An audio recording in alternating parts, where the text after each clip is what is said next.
ho ataovy tsara ny hazo mba mivony na ataovy ratsy ny hazo mba mivony fa ny vony no hamantarana ny hazo.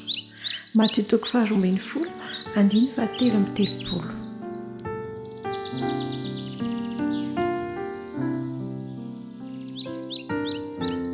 Miodikodina hatrany eo amin'ny resaka fahasalamana isika, ny fitezam-batana, ara-pahasalamana, ny fahalalana olony, ny sakafo tokony hohanina sy ny rano tokony hosotroina.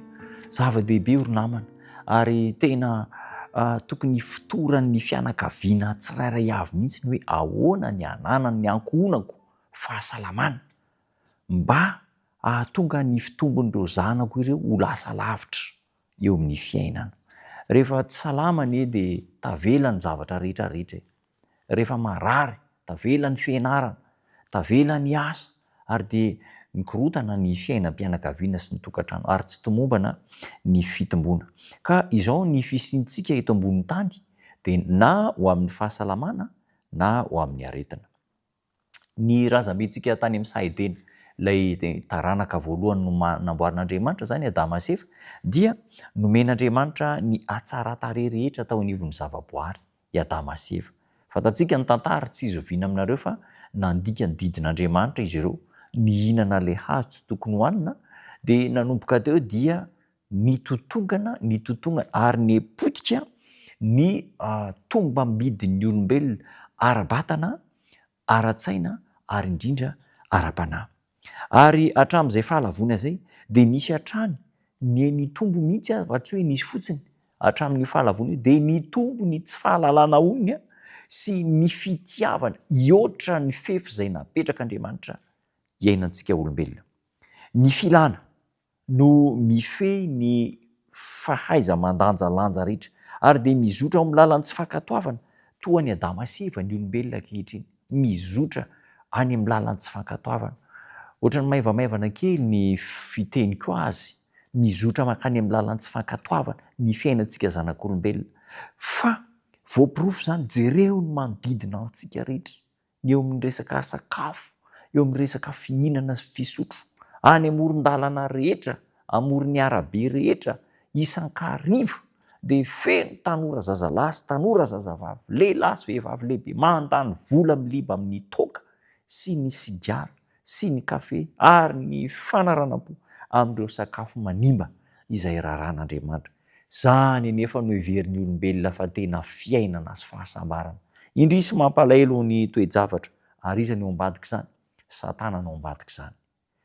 Fitehin'ny Satana amin'ny alalan'ny sakafo manimba ny fahafahana mandanjalanja, fahafahana misafidy, ary dia ny fahasambarana mampitotongana no heverin'ny olombelona fa fahasambarana indrindra eto ambonin'ny tany. Ireo razambentsika voalohany dia nomen'Andriamanitra sakafo sahaza hohaniny mba hampitombo azy, kanefa ny safidiny dia nifanohitra tamin'ilay planin'Andriamanitra ary dia tonga hatrany amin'ny fahampitehina, hatrany amin'ny faharavana fitotonganana tanteraka. Be dia be ireo talanjona ny amin'ny fitotonganana misy eo amin'izao taranak'olombelona izao. Tsy takatr'izy ireo intsony fa fandikana ny lalam-panorenana izay naorin'Andriamanitra, ny fandikana ny lalan'ny fahasalamana. Averiko indray mandeha, fandikana ny lalam-panorenana izay napetrak'Andriamanitra, ny fandikana ny lalan'ny fahasalamana. Ny lalan'ny fahasalamana zany dia tsy hoe tsy mihinana izay tsy tokony hohanina fotsiny, na hoe tsy misotro izay tsy tokony hosotroina, fa mandika ny lalan'ny fahasalamana, ny mihinana tsy araka ny tokony ho izy izay napetrak'Andriamanitra ho antsika. Ny fandikana ny didin'Andriamanitra dia mampiala izao tontolo izao amin'ny tanan'Andriamanitra ary tsy mitondra fanambinana ho antsika izany toe-javatra izany. Ny tsy fahalalana olony amin'ny fihinanana sy ny fisotro, ny fanaranam-po amin'ny filana ambany dia mahadonto ny fahaiza mandinika sy mandanjalanja ka manjary napetraka hitovilarana amin'ny zavatra tsotsotra, ny zavatra masina. Be dia be ny mivavaka hoe mba omeo fahasalamana izay Andriamanitra, mivavaka mangatabavaka mihitsy ho an'ny fahasalamana, kanefa dia ampidirina ao anatin'ny vatantsika isan'andro sy isan'andro tsy ankijanona ireo sakafo manimba ny vatantsika. Andriamanitra dia tsy hanao fahagagana ka hiaro ny fahasalaman'ireo izay tsy mikarakara ny tenany fa manohy manitsakitsaka ny lalàn'ny fahasalamana sady tsy manao ezaka isoroana ny aretina, tsy ho ampian'Andriamanitra mihitsy izay manao atsirambina sy manitsakitsaka ny lalàn'ny fahasalamana.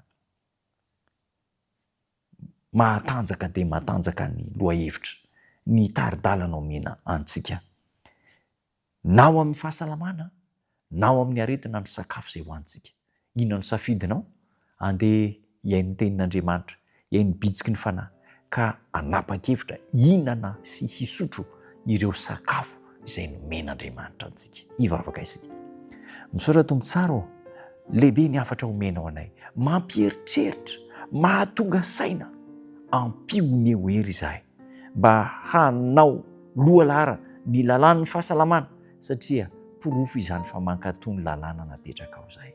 Amin'ny anaranao Jesosy tomponay, amen.